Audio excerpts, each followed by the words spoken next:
संगठन से बड़ा कोई नहीं होता है। संगठन सरकार से बड़ा है, बड़ा था, बड़ा रहेगा। बेरुखी, तलखी, अदावत, शिकवा, शिकायत, दिल्ली का फेरा, लखनऊ का घेरा, संगठन सरकार के कद की पैमाइश का जिक्र, कार्यकर्ताओं के दर्द के फिक्र का जिक्र। दरअसल ये सिलसिलेवार लफ्ज उत्तर प्रदेश में बीजेपी खेमे में जारी रस्साकशी, जोर आजमाइश और उठापटक को समझने और समझाने दोनों के लिए काफी है। नमस्कार, मैं हूं ज्ञानेश शुक्ला। यूपी का ज्ञान में आज हम चर्चा करेंगे उस सरगर्मी की जो उपजी है डिप्टी सीएम केशव प्रसाद मौर्य द्वारा लखनऊ से दिल्ली तक दौड़ लगाने से, सोशल मीडिया पर इशारों भरी पोस्ट करने से। गौरतलब है कि यूपी में बीजेपी की प्रदेश कार्य समिति की रविवार को हुई बैठक के बाद से जो कुछ भी घट रहा है उससे साफ साफ संदेश निकल रहा है कि देश के सबसे बड़े सूबे में, सबसे बड़ी पार्टी में सबसे बड़ी दिक्कतें पनप चुकी हैं, पसर चुकी हैं। दरअसल कार्य समिति की बैठक के दौरान ही डिप्टी सीएम केशव प्रसाद मौर्य द्वारा बयान के मयान से निकालकर तलखी की तलवार लहरा दी गई थी।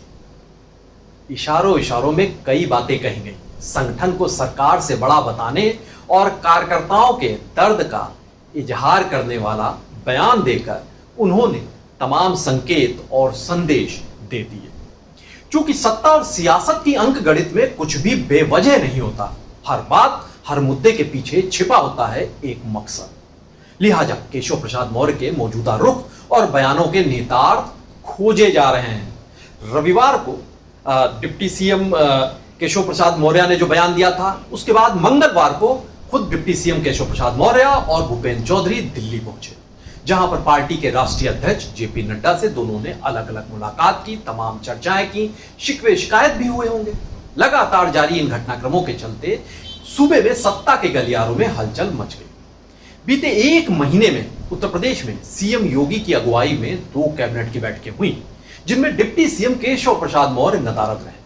लोकसभा चुनाव में मिली जो हार है, उसके बाद संगठन और सरकार के स्तर पर सीएम योगी की ओर से एक उच्च स्तरीय समीक्षा बैठक बुलाई गई थी। लेकिन इस बैठक में भी जाना केशव प्रसाद मौर्य ने गवारा नहीं किया था, उन्होंने भागीदारी नहीं की थी। इसी के बाद से उनकी नाराजगी की सुबुगाहट छन छन कर उजागर होने लगी।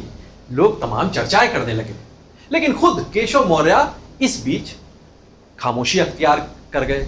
ना तो उन्होंने कोई बयान दिया इस संबंध में, ना ही सोशल मीडिया पर कोई उन्होंने पोस्ट की, और यह बात बस चर्चा के बीच ही जारी रही थी। लेकिन एक बात तो साफ है कि जब आम चुनाव के नतीजे आए, बीजेपी का जो हश्र हुआ, उसके बाद बीजेपी के कार्यकर्ताओं में तो हताशा पनपी हुई है।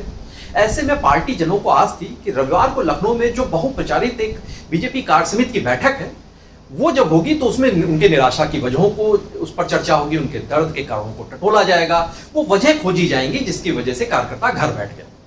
बजाय इस पर चर्चा के पार्टी के दिग्गज नेताओं ने रटे रटाए अंदाज में आगामी चुनावी चुनौतियों की तैयारी में जुटने की अपील की।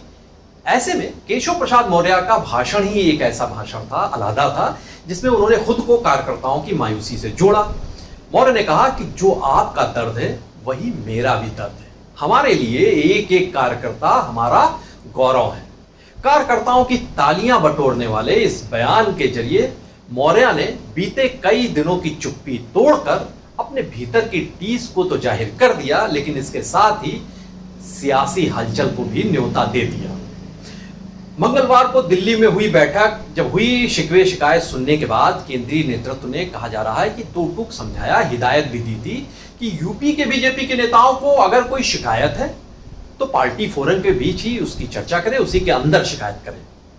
पब्लिक प्लेटफॉर्म पर कोई बयानबाजी नहीं की जाए और ना ही इसे बर्दाश्त किया जाएगा, यह हिदायत दी गई थी।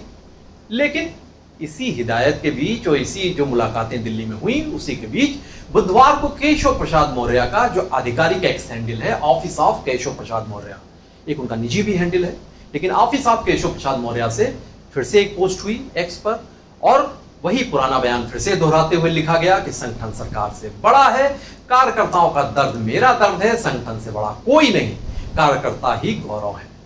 चूंकि जब ये एक्स पर पोस्ट आई थी, ठीक उसी समय लखनऊ में अपने सरकारी आवास कालिदास मार्ग पर सीएम योगी आदित्यनाथ 10 विधानसभा सीटों पर जो उपचुनाव हो रहे हैं उनकी तैयारियों को लेकर प्रभारी जो मंत्री हैं उन प्रभारी मंत्रियों के साथ समीक्षा बैठक कर रहे थे। वही बुलाई गई थी बैठक। ऐसे में डिप्टी सीएम की पोस्ट में दोहराए गए पुराने बयान ने तूल पकड़ लिया।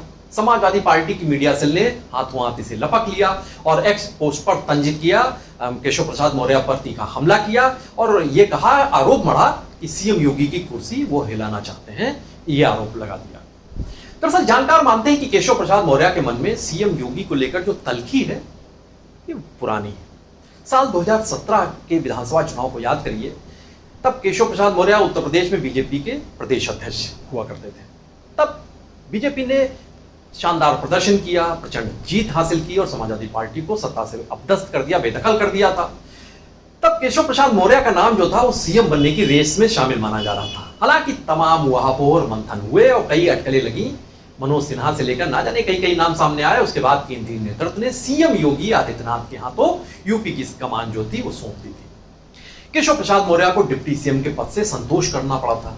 सियासी विश्लेषक मानते हैं यहीं से मनभेद की नींव पड़ गई थी। साल 2022 के जब विधानसभा चुनाव हुए उसमें बीजेपी को जीत मिली और अपने बूते एक बड़ा बहुमत मिला, लेकिन सिराथू की सीट से केशव प्रसाद मौर्य चुनाव हार गए थे।